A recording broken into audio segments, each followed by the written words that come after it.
ഇന്നലത്തെ ചർച്ചയൊക്കെ സജീവമായി നടന്നു. പക്ഷേ ഈ ലിസ്റ്റൊക്കെ പുറത്തായിട്ടുണ്ട്.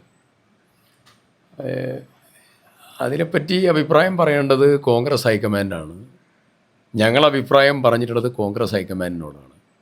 ഞാൻ അഭിപ്രായം പറയുകയും പിന്നെ കത്ത് കൊടുക്കുകയും ഒക്കെ ചെയ്തിട്ടുണ്ട്, സംസാരിച്ചിട്ടുണ്ട്. അതിൽ പിന്നെ കോൺഗ്രസ് ഹൈക്കമാൻഡ് ഈ കാര്യത്തിലൊക്കെ യുക്തിഭദ്രമായിട്ടുള്ള തീരുമാനം കോൺഗ്രസ് നേതൃത്വത്തെ ഇനി സംസാരിക്കേണ്ടതായിരിക്കുന്ന മേഖലകളിലൊക്കെ സംസാരിച്ച് തീരുമാനമെടുക്കും.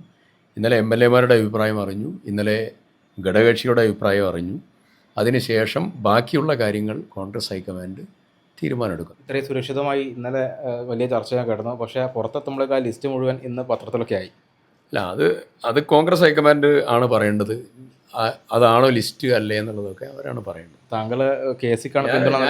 ഞാൻ പറഞ്ഞ അഭിപ്രായം കോൺഗ്രസ് ഹൈക്കമാൻഡിനോടാണ്. KCക്കാണോ പിന്തുണ? ഞങ്ങൾ പറഞ്ഞ അഭിപ്രായം കോൺഗ്രസ് ഹൈക്കമാൻഡിനോടാണ് പറഞ്ഞത്, ഹൈക്കമാൻഡ് പ്രതിനിധികളോടാണ് പറഞ്ഞത്. ആ തീരുമാനം പാർട്ടിയുടെ ഒരു കോൺഫിഡൻഷ്യൽ സിസ്റ്റമാണ്.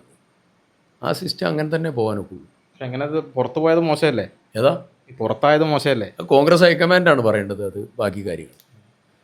നിങ്ങളെ നടക്കുന്ന 4-5 ആൾ ഇതാണ് പുറത്തായിരിക്കുന്ന ലിസ്റ്റ് പുറത്തായി എന്ന് നിങ്ങളാണല്ലോ പറയണേ. അല്ല, ഇന്നലെ മുകുൾ വാസ്നിക്കിന്റെ കയ്യിലുള്ള ഫോട്ടോ തന്നെയാണ് ഇന്ന് വന്നിരിക്കുന്നത്. ഞങ്ങളുടെ അഭിപ്രായം പറഞ്ഞിട്ടുള്ളത് കോൺഗ്രസ് ഹൈക്കമാൻഡിനോടാണ്. ഹൈക്കമാൻഡ് MLA-മാരുടെ അഭിപ്രായം ഇന്നലെ എടുത്തു. ആ അഭിപ്രായം ഘടകകക്ഷിയുടെ അഭിപ്രായം എടുത്തു. ഇവിടെയുള്ളതായിരിക്കുന്ന എല്ലാ റിയാക്ഷൻസും കോൺഗ്രസ് ഹൈക്കമാൻഡിന് മുമ്പിലുണ്ട്. ആ റിയാക്ഷൻസ് അനുസരിച്ച് കോൺഗ്രസ് ഹൈക്കമാൻഡ് തീരുമാനമെടുക്കും. ശരിക്കും സിദ്ദിഖിന്റെ പിന്തുണ KCക്കായിരിക്കുമോ? ഏതാ KCക്കായിരിക്കുമോ പിന്തുണ? അത് പറയേണ്ടത് പുറത്തല്ല. അത് പറയേണ്ടത് പാർട്ടിയുടെ സിസ്റ്റത്തിലാണ് പറയേണ്ടത്. പാർട്ടി സിസ്റ്റത്തിൽ പറയാൻ എല്ലാവർക്കും, പാർട്ടി പ്രവർത്തകർക്ക് പറയാൻ അവസരമുണ്ട്, നേതാക്കന്മാർക്ക് പറയാൻ അവസരമുണ്ട്, MLA-മാർക്കുണ്ട്, ഘടകകക്ഷികൾക്കുണ്ട്. ആ പ്രോസസ്സ് നടന്നുകൊണ്ടിരിക്കുകയാണ്.